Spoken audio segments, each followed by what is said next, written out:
Racikan Berita 1.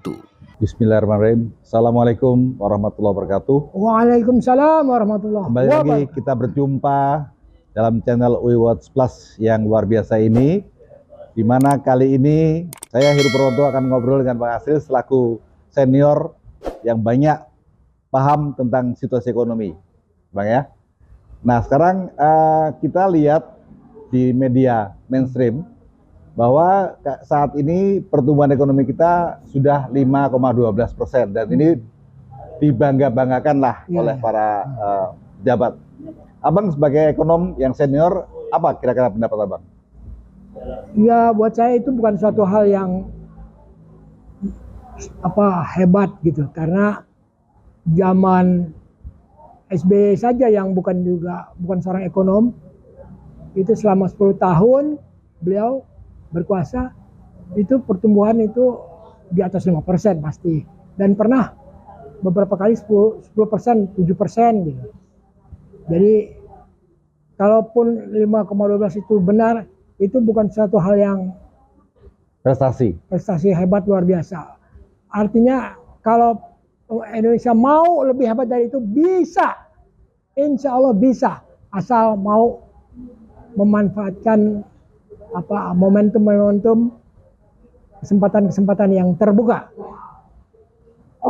Misalnya memanfaatkan potensi cadangan minyak raksasa yang ditemukan di daerah Nanggro, Aceh Darussalam, senilai, kalau saya ambil satu barrel itu $1 saja, senilai 7,3 miliar dolar.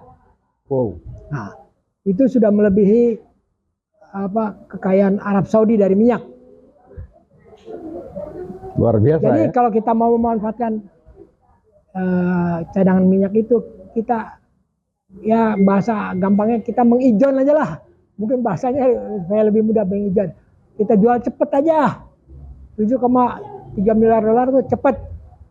Terus duitnya mau dikemanakan? Kita investasikan di tanah air untuk menggerakkan ekonomi Indonesia.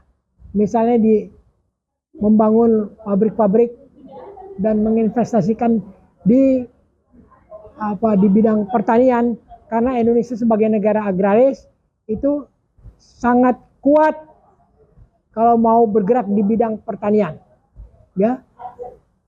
Bayangkan saja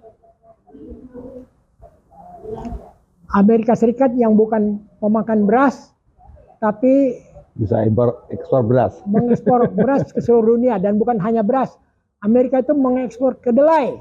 Indonesia membeli kedelai banyak sekali dari Amerika Serikat untuk membuat tempe, yang makanan kesukaan orang Indonesia. Luar biasa. Lucu kan? Kok makanan kesukaan Indonesia tempe, tapi kedelainya kita nggak mau tanam sendiri. Bisakah ditanam? Insya Allah bisa, saya katakan. Iyalah. Kalau kita mau. Berlipat-lipat kalau kita mau. Coba kita perbaiki dulu infrastruktur pertanian untuk memboost up, melipat gandakan produksi pertanian. Zaman Soeharto. Nah, itu. Saya mau tanya sebagai itu, Bang. Perbandingan zaman Soeharto mengambil alih kekuasaan tahun 65. Tahun 69 dia membuat suatu konsep rencana pembangunan 5 tahun. Artinya dia menginginkan sesuatu, tapi dengan satu langkah-langkah yang jelas. Yang terencana ya? Yang terencana, yang bisa diikuti oleh seluruh rakyat Indonesia. Ya, sehingga dalam kurun waktu 14 tahun saja, dari Republik 1 tahun 69 sampai dengan 81, Indonesia berhasil keluar sebagai negara swasembada beras dan mendapatkan penghargaan dari dari FAO. Ya. Lah, Soeharto saja seorang anak petani bisa berprestasi sebagai jenderal yang sukses, dan juga sebagai kepala negara, anak petani yang sukses menginspirasi petani-petani. Loh, ini Jokowi anak siapa? Saya nggak tahu nih. Anak petani atau bukan? Iya, dan selama 10 tahun kemarin nggak ada pelita itu, nggak ada, Bang ya? Nggak ada, sama sekali nggak ada. Jadi Indonesia kok tidak mau mencontoh apa yang pemimpin-pemimpin Indonesia yang berprestasi baik dicontoh lah. Kenapa tidak mau mencontoh? Ya, jadi kita jadi melihat sejarah Bang ya, Betul. bahwa sebenarnya memang dulu itu masih makanya sekarang banyak orang bilang, oh enakan zaman dulu ya. Ya, enakan zaman dulu. Apalagi abang yang sudah ngalamin berapa kepala negara? 7 negara, 7 Ya, sudah. presiden ya? Sejak zaman Bung Karno kan? Bung Karno sudah pernah. Ya kalau anak sekarang kan mungkin nggak tahu mereka zaman kita ngerasain Pak Harto seperti apa Iya, gitu iya. kan. Orang bilangnya tuh Orde Baru tuh semuanya tuh rezim yang galak bla bla bla, tapi sekarang ini rasa-rasanya malah lebih-lebih Bang. Begini, mari kita melihat kebaikan orang di samping kalau masih ada keburukan. Ya pasti. Karena manusia kan ada baik dan ada buruknya. Bahwa zaman Soeharto ada korupsi, yes, betul. Tapi kita harus mengakui pula betapa banyak prestasi yang telah diperlihatkan oleh rezim Soeharto. Ya. Yang tadi salah satunya adalah keluar sebagai negara swasembada beras. Ya. Sekarang kembali Indonesia sebagai negara Pengimpor beras, walaupun tidak punya uang. Nah, saya katakan walaupun tidak punya uang. Ngutang kan, utang. Berhutang.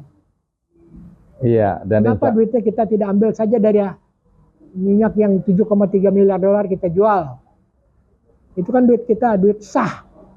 Iya, dan kalau kita lihat dari pendapatan negara itu ternyata mayoritas dari pajak Bang ya. Pajak. Rakyat. Kenapa nggak dari tambang, sumber daya alam kita kan banyak sekali ya. Kalau itu minyak dimasukkan sebagai pendapatan negara, mungkin pendapatan negara kita tahun ini bisa 10%. Jadi saya bilang 5,1 dibangga-banggakan buat apa? 10% bisa kok. Nah itu. Semoga para pejabat mendengarkan kita postingan hari ini, di mana kita memberikan masukan ini tidak untuk menjelek-jelekan. Bukan, tapi kita memberi masukan Bang ya. Kita memberi semangat kepada pemimpin Indonesia untuk berani berbuat. Saya ingin menganjurkan kepada pemimpin ekonomi Indonesia seperti Dr. Sri Mulyani Indrawati, cobalah kita mau mengaplikasikan apa-apa yang kita pelajari di sekolah dengan benar, ya. Itu junior abang ya? Iya, junior saya. Dia masuk UI tahun 81. Oke Bang, sebagai closing statement apa Bang? Masukan untuk apa teman-teman semua, bagaimana mensikapi situasi yang sekarang ini tentang ekonomi kita? Ya kalau mau Pak Prabowo bisa merekrut orang-orang yang lebih hebat dari Sri Mulyani. Misalnya doktor yang sekarang menjadi guru besar di Cornell University dan UI sekaligus, yaitu Profesor Iwan Jaya Aziz. Oh iya. Ya, itu ekonomi ya. Iya, profesor yang sangat mumpuni. Kemarin saya bertemu dengan Profesor Priyono Cipto Herianto, dia mengatakan Iwan Jaya Aziz itu kalau ada pertemuan ekonomi internasional, Iwan Jaya Aziz sering datang, tapi sebagai utusan dari Amerika, sebagai utusan dari Cornell University, bukan utusan dari Indonesia, bukan utusan dari UI, bukan. Jadi artinya apa? Orang Amerika aja sebagai negara adidaya mengakui kehebatan kemampuan Profesor Iwan Jaya Aziz. Iya. Jadi memang banyak SDM kita ini memang punya prestasi bagus, tapi sayang nggak dimanfaatkan ya. Ya, tidak dimanfaatkan. Itu yang sangat saya sayangkan. Kalau mau saja dimanfaatkan, insya Allah bisa cepat berubah Indonesia. Amin. Baik, Bang Azril, terima kasih banyak atas masukannya. Kapan-kapan kita ngobrol lagi.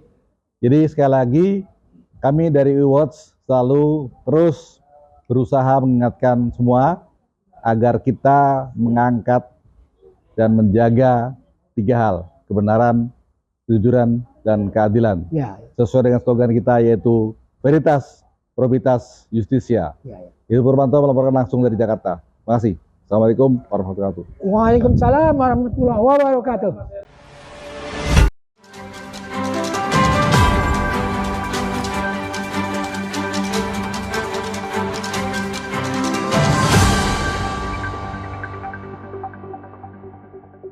Racikan berita